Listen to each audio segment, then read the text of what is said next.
Welcome to our Sister Wives Rewatch, the last episode of Season 6. So Season 6, Episode 20, Season 4. Sister Wives Tell All. Yes, and right off the bat, so this has been bothering me for a million years and won't bother anybody else. I'm going to say it anyway, which is when I started recapping the show, I started on Season 5, according to me. And then a couple years later, all of a sudden I found out, no, it was actually Season 7. And I've always in the back of my head been like, I was so sure that I used to watch it, I think on Netflix, and they had the first 4 seasons, and I was watching it all the time, and then they had Season 5, and I started recapping. Well, in this episode, she says, after 4 seasons, we have seen the Browns family. So at some point after this was filmed, they ignore numbers and just make stuff up. They divided some of these seasons, which is what I remember, is that they would do a season and then they would, I think 3 and 4 became 3, 4, 5, 6. Much like 3 of the 4 wives just make stuff up in their head and then go along with it as if Cody loved them or loves them. Because eventually he stops. All of it. I don't know why you say 3 of the 4 wives make stuff up, because Robin should definitely be in the 3. She makes stuff up, but in a different way. A different way. So this is Tamron Hall, who stinks as an intro. She's pretty bad. She lets him get away with everything. Well, I think that she comes back a few times and really gives him a hard time, and they eventually got rid of her. They got rid of her because she was being too insistent. I did have a problem with a lot of the questions because she really went in hard on, like, Meri. And, of course, now we know... Meri was not a wife at the time. What we didn't know at the time, in regards to the whole Meri empty nest, why does she feel so separated from the family? What we didn't know at the time is that Cody had abandoned her. He might have still been going to her house occasionally. Probably not. I think he probably was just to use it as a private study. But he was not, had not, and been sleeping with her for a long period of time. And so now her whole empty nest, where do I fit in the family thing, makes a lot more sense because she was essentially a slightly estranged aunt. Yeah. And so there was that. So this is going to probably be a short recap because we just talked about all this stuff in the last couple weeks. And I am super sick. I don't sound it. I don't look it. But my throat hurts so bad. It is mostly in my head. I've been waking up for a week with this, like several times a night with this sore throat. And I thought, well, I'm clearly sleeping with my mouth open or I'm snoring, which is what you said, as I was snoring terribly. Yeah, not last night, but... Well, and so today I woke up and I was like, I actually really do feel sick. I have that would explain why my head has hurt, why I've been so tired. I'm like, I've just been lazy. Or maybe I was sick. So anyway, then I got up and my mother-in-law was like, I have this terrible sore throat and I'm so tired. And I was like, oh, we all caught something in the house. So they talk about the commitment ceremony and Robin is all over it. We're all apart. This is our celebration of all being in one place and being in our permanent homes forever. Tamron asks them, is it 1 family or 4? They, of course, all say 1. And it's like, I get so sick of them just saying the answers that they're supposed to say all the time. Yeah, because the truth was there's only 3 marriages and 4 separate families. 4 separate families, 3 marriages, although you might say 2.5. It seems that Janelle's in a pretty good place. Well, we don't know. We do know definitely not with Meri. No, but Janelle and Cody were okay during this time period. Maybe Christine was too, I don't know. I don't think Christine was. And I'm basing this off of the last season where he's like, we had this renaissance in Vegas. And she's like, yeah, it was, I mean, it was, of course, he was like, we were amazing in Vegas. And she was like, we were okay. We were okay. Well, Robin really wants to get back to being one big family. Just that like she's never been a part of ever. Yeah, she's like, since we've been apart, it's been so difficult. And I thought, she was never together with them. Yeah. What do you mean, since we've been apart? That's your entire marriage. You've never been living in the same household with these people. And when there was an opportunity, you said it just wasn't appropriate, which is a total lie because she thought it was totally appropriate to have Cody spend the night at her house. We had this, we grew up in a family that was very much like unmarried couples can't spend the night in the same house. We didn't grow up in the same family, just to be clear. But your mom was like that, right? Yeah. And my family was like that. In the whole, like, you can't spend in the same house alone, unchaperoned, with someone of the opposite sex.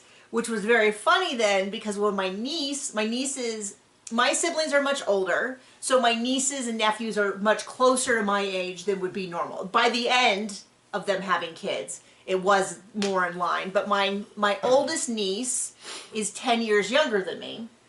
She actually married a man who is 1 year younger than me and older than John.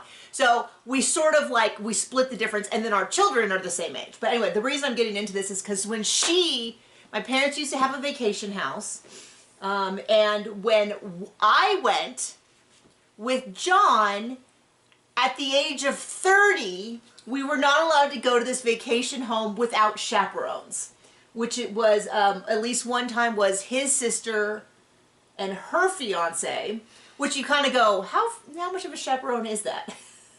Or usually his parents. We had a lovely time. We loved going there with your parents. They were super chill. They did whatever we wanted. Nobody else got up at 3 in the morning when there was diarrhea down the hallway. My dog got sick. No, but the point was, I wasn't allowed to go without a chaperone to make sure that we weren't doing anything inappropriate. And we slept in separate bedrooms, separate sides of the house. It was a nice house. It was a lot of fun. But then when my niece went with her boyfriend, she got to go unchaperoned. And it was a big old deal. And then the rest of the family, my mom said, well, she's not my daughter. You know, that's really up to her parents. And I was like, oh, geez, really throw my sister under the bus there. But then all the rest of the grandkids did have to have chaperones. My point being, they do not get to play the holier than thou card and then having him stay overnight unescorted. I know sometimes he brought his daughters, but not once she moved, which was halfway through the first season. He would go over there and spend the night at her house. And I'm just saying, for people who have spent their entire TV time telling us how they're so much better than the rest of us who are heathens, who don't understand, an unmarried couple being unchaperoned in her house, very inappropriate. Scandalous. Absolutely scandalous. Okay, so anyway, they go into this whole thing about Meri they ask Meri, I didn't remember this. But they seem to know about Meri feeling like the commitment ceremony wasn't a good idea. And she said, I felt like we needed to be in a better place before we had this big ceremony about how we're all one family if we're not functioning as one family. Do you think she wanted to bring the boyfriend that she was going to get? No, not yet. I mean, this is before that. I think she's thinking about it at this point. Well, I think what she's really saying is, how dare you have this big commitment ceremony about how we're one big family when my husband has abandoned me and you all know it. I think they did. I mean, it sure seems like Cody told Janelle everything. And it sure seems like Robin knew everything. Now, Christine, I don't know. It seemed like he was always really close, BFFs with Janelle, which a lot of people have taken to mean that they were friends and not lovers. But as my best friend over here, you can be both. And I think they had that kind of relationship where I think he told her everything. And I think they also... And I think she was happy making all her own decisions on her own. Yeah, and I don't think he minded until those decisions started to be, like, maybe it's inappropriate that you are being such a dick to Christine. Yeah, right. Like, you know what I mean? Like, there's a difference between... Anyway, we'll get to it because I have a point to make, but I'm going to do it when we get to here. So, I can't even sit. Oh, so Cody talks about how we need to move forward and forgive Janelle's. And I'm like, it's always the person who's like, we need to forgive is usually the person who needs forgiveness. Right. So they're always like, well, what we really need to do is forget everything in the past, forgive, and then move on. And it's always the person who has done, oh, well, isn't it convenient that you're ready to forgive? Not the person who actually would need to do the forgiving. That tends to be, I'm not saying it's all the time. I'm just saying a lot of times if somebody starts going, well, what we really need to do is forgive and move on, I'm always like, wait, what did you do? Tell me about what you think you need forgiveness for, or what things need to be let go of, and have they really been addressed, or is this, I'm just saying. Janelle's like, we really need to get back to spending time together. So they have a whole flashback about Meri and her role in the family now that she has an empty nest. And Robin jumps in immediately with like, I am so mad about hearing Meri being sad because she can come raise my children. Which... we know is horse. Well, we know that wasn't the case even when it was happening because we saw that last season where she was like, of course, Meri, we're a family. And then Mary's like, yeah, Robin never calls me. She doesn't invite me for second Christmas. She didn't invite me for Easter. She doesn't invite me over. I see her once a year. She never calls me. You know, even her friend Jen was like, yeah, she doesn't get to pretend like she's your great friend when she never calls to check up on you. We saw it during COVID. You know, if you follow the rules, we'll be a family. Meri followed all the rules, still wasn't invited over. Still didn't want to spend time with her, yep. You know, and so this whole, like, you should, and then also, what a terrible, awful, like, oh, you can come raise my kids for me. When she doesn't have a husband. And it's like, Robin, you didn't raise anybody else's kids, so where do you think you get to cash in? Or allow your kids to spend much time with the other kids. You know, like, and then to say, like, I'm mad when I hear this is just so self-centered, because it's just very clearly, she's like, you could be doing stuff for me. Shocking. And then Cody goes, well, how do I feel? I don't really understand it, but I don't think you should go find yourself.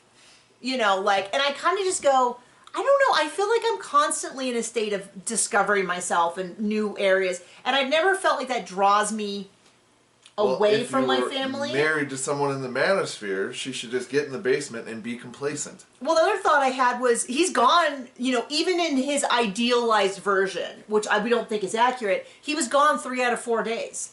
So she could go find herself 3 of those 4 days. And we know there should be no independent thinking or finding of oneself.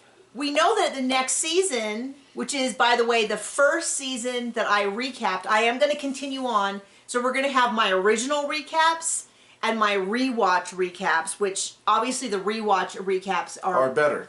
Well, I mean, the thing about it, though, I've had people say that my original recaps are fun to watch because they go, you saw it right from the beginning. Shocking. We're always right. So, we know. No, but is this idea of, now you made me forget. Oh, she wanted to go back to school. She couldn't go back to school with 3 out of 4 days. You know what I mean? Like, so. After all her whining and moaning about getting family money for Mariah's college. Wait, I'm not there yet. Okay, well, you can go on.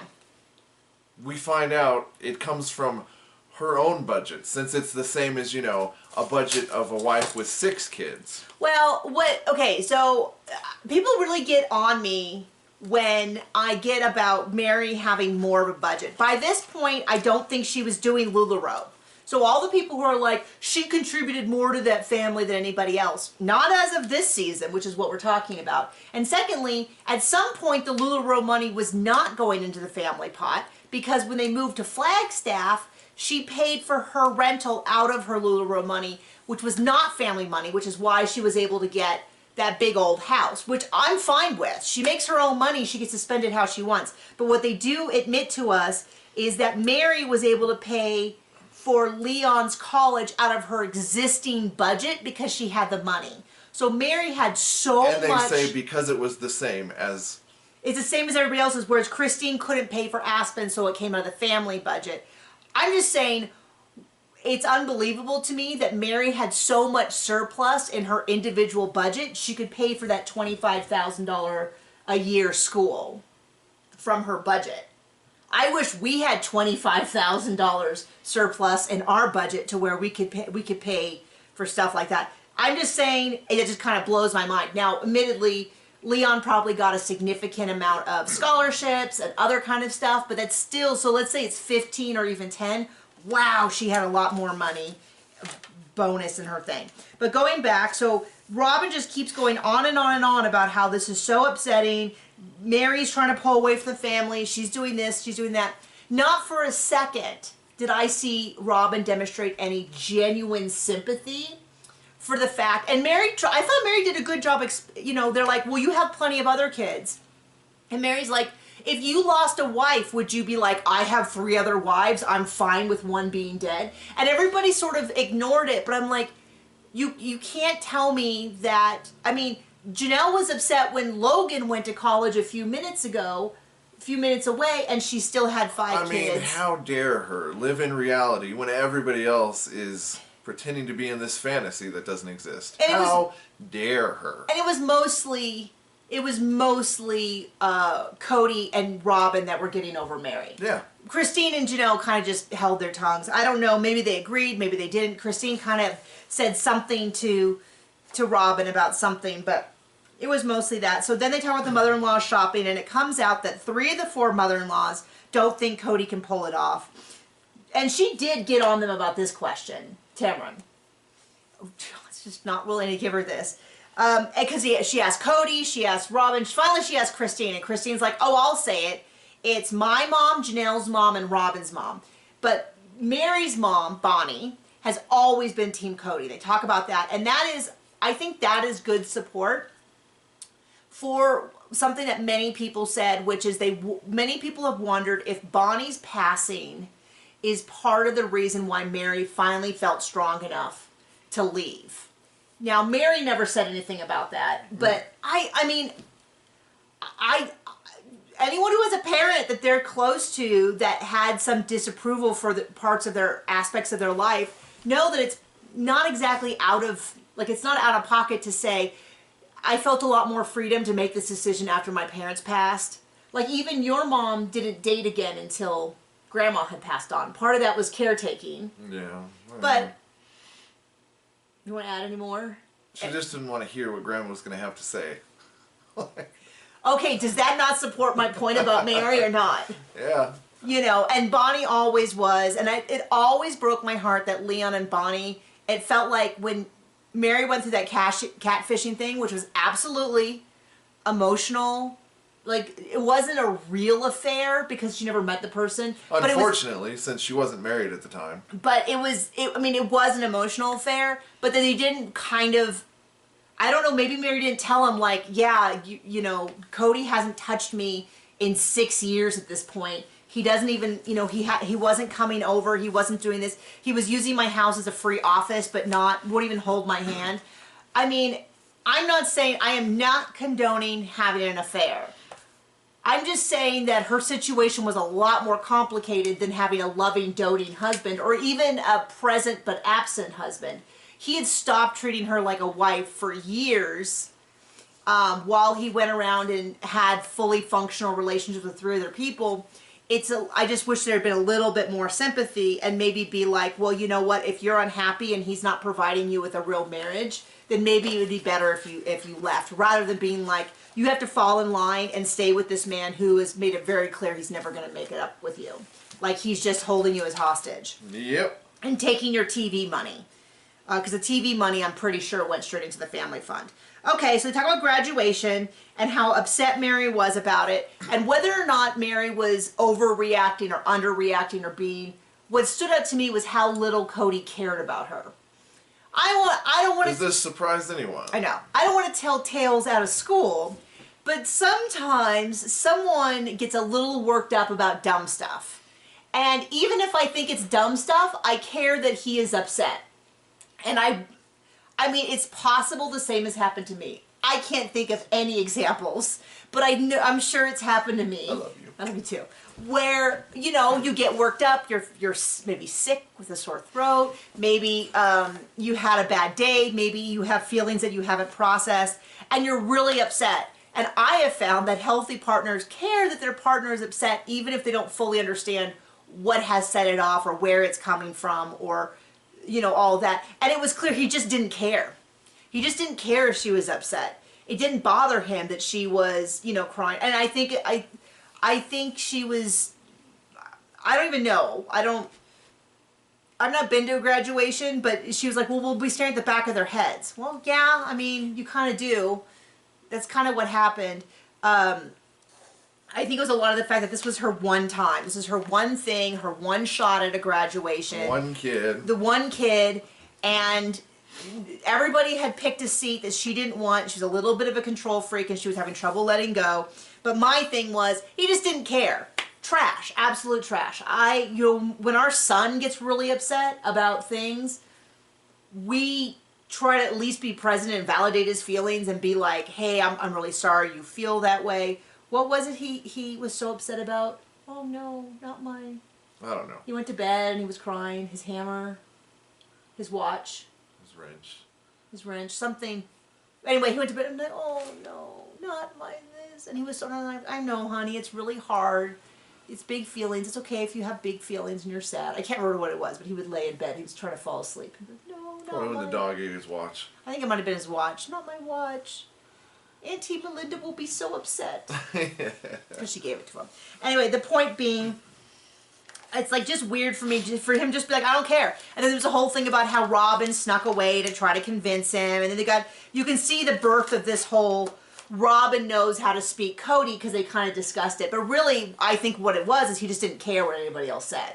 You don't care what anybody else says, that it doesn't matter how well you say it. But when Robin says it the dumbest way possible, suddenly he cares because he wants, you know, Robin. They had then we had the whole thing about San Francisco and how Meri was a little upset. And I just was there really trying to dance around the fact that she's not a fully functional wife in this marriage. No one really cares about her feelings. Cody doesn't care about her feelings. I feel like there's a different... Cody's supposed to be married to her, so he has to. The other sister wives kind of vacillate back and forth between, well, this is his relationship with her, so it's not my business, and, like, we're supposed to have each other's back. Then we had the teenagers. The teenagers were awesome. Didn't really say much. They didn't add much. They didn't ask any questions. Basically, all we got from it was... The boys have no intention of following the traditions for dating. They're not going to go and ask the church leader to court a woman. They're not going to go ask the dad. They looked offended by this idea. Neither Logan nor Hunter. And how many are they going to have at a time? One? Yeah. Oh, I was like, the way you said that sounded very graphic. Have at a time. So, sorry. No, but they're just very clear. They're like, we want no part of this. It's not her doing it. Leon's still, at this point, I saw a spider on you. At this point, set on still having sister wives, which we know doesn't happen. McKelty is dating. They didn't bother to ask Aspen or Maddie. We never got that far. And that's kind of it. And then I just said, oh, I had to add one note. Cody looks awful. Whoever did their makeup, it looks like Meri did her own makeup. It doesn't appear that she's wearing much. She, frankly, kind of looked the best. Meri and Janelle kind of looked the best. Christine had some... You know I like Christine, but her makeup was, I would say, garish. I don't know if the color correction was off, but everyone... Maybe they had a substitute for the day. Maybe the original makeup artist got sick or something. Cody also looked orange with, like, pale pink lips. And I just kept thinking, gosh, he looks... he just looks bad. Not in a, like, body-shaming way, but in a, what did they do to his face kind of way. But then I think...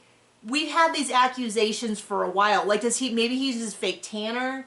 Maybe he, I don't know, but he did not look, it was kind of odd. So, anyway, that is the end of season 6. We'll be back with... Or 4, depending on whether... How you want to count. You believe what it says on all of the streaming services or what they actually said on the episode. I think at one point they went back and redid it. Because I know at this point...